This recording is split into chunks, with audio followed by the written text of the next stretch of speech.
ಮುಡಾ ಅಕ್ರಮದ ವಿರುದ್ಧ BJP JDS ಪಾದಯಾತ್ರೆ ಮುಂದುವರಿತಾ ಇದೆ. ಯಶಸ್ವಿಯಾಗಿ 4ನೇ ದಿನದ ಪಾದಯಾತ್ರೆ ಇವತ್ತು ಮುಕ್ತಾಯ ಆಗಿದೆ.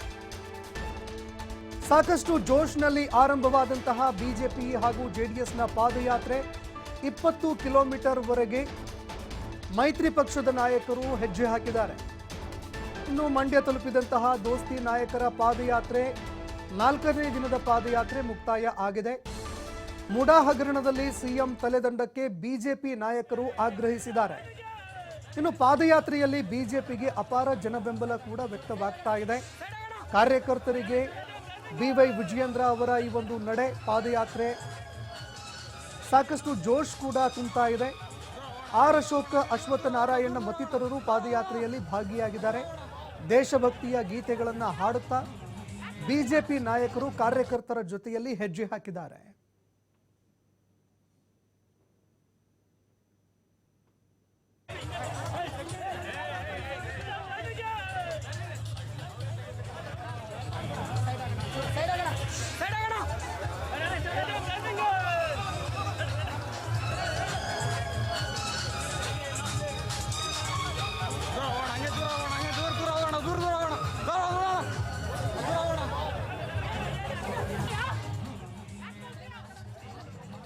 ಇನ್ನು ದೃಶ್ಯಾವಳಿಯಲ್ಲಿ ನೋಡ್ತಾ ಇದ್ದೀರಿ, ದೋಸ್ತಿ ನಾಯಕರ ಜೊತೆಯಲ್ಲಿ ಬಿಜೆಪಿ ನಾಯಕರು ಇವತ್ತು ಪಾದಯಾತ್ರೆ ಮಾಡಿದ್ದಾರೆ.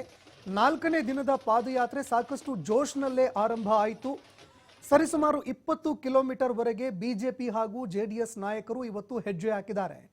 ಇನ್ನು ಅದೇ ರೀತಿಯಾಗಿ ಮತ್ತಿತರ ಬಿಜೆಪಿ ನಾಯಕರು ಕಾರ್ಯಕರ್ತರಿಗೆ ಜೋಶ್ ತುಂಬುವಂತಹ ಕೆಲಸವನ್ನ ಕೂಡ ಮಾಡಿದ್ರು.